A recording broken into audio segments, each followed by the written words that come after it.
Në përmenda në fillim të bisedës se çfarë thot Banka Qendrore Evropiane apo se çfarë thon ekonomista apo studiues të rëndësishëm, që jemi në një situatë vërtet të vështirë.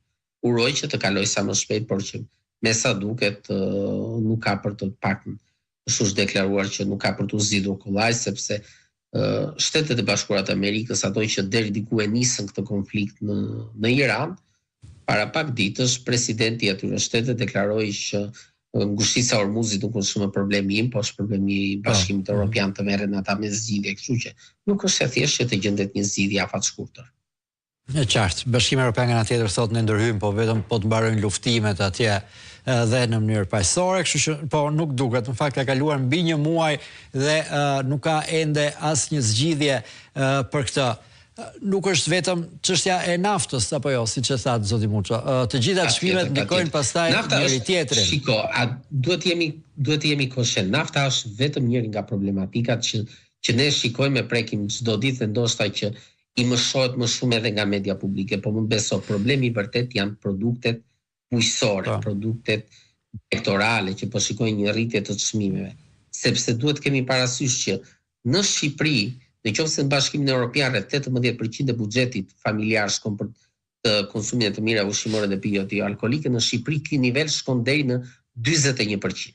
Kështu që në një farë mënyrë ky është problem vete.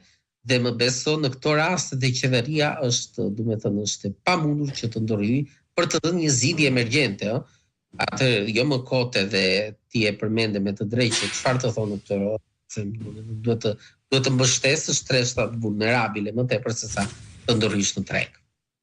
E qartë, se ka dy momente tani. Njëri është ai i emergjencës, për çfarë do bëjmë tani me këtë krizë, dhe e dyta është ajo që ju e prekët disa herë pse jemi në këtë pozicion kaq vulnerabël. Dhe pastaj shkojmë, po këto janë zgjidhje që kërkojnë vite, siç është bujqësia, se bujqësia duket ne mund të kishim prodhimin ton, nuk e kemi, bujqësinë e kemi në recesion.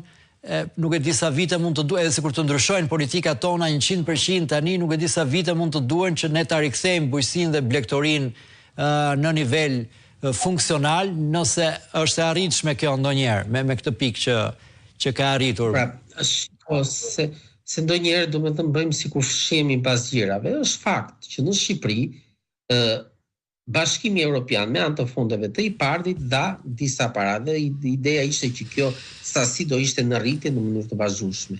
Çfarë u bë? Pati abuzime. Me thënë deri se parat janë të qytetarëve shqiptar, ndoshta qytetarët shqiptar të pafuqishëm, nuk dua tani të futem në atë analizë, por që fakti është që nuk është problem. Në momentin kur ti prek paratë të huajve, paratë e Bashkimit Evropian, ata të kanë bllokuar gjithçka dhe të janë përgjigjur në mënyrën më të qartë të mundshme. Jep një zgjidhje, pra o na ktheni parat, o dënoni personat që janë abuzuar, që kanë abuzuar me këto fonde, pra në fund të jepet gjithsesi që ti duhet paratë e mia nuk mund t'i shpërdorosh. Dhe kështu që jemi në një situatë që bujqësia është lënë, apo le të themi janë marrë masa shumë sporadike për t'i dhënë një zgjidhje situatës dhe jemi në situatën që jemi. Çfarë mund të ndodhi tjetër, nëse rriten çmimet kudo, çmimet e shportës, çmimet e naftës, e benzinës, po nëse rriten çmimet e avionëve, për shembull udhëtimeve me avion, siç ka një frikë të madhe tani në Europë, që vendet kanë nga pak ditë në pak muaj rezerva, mund të rriten kostot pastaj të turizmit dhe ne të shohim një reaksion zinxhir në gjitha drejtimet?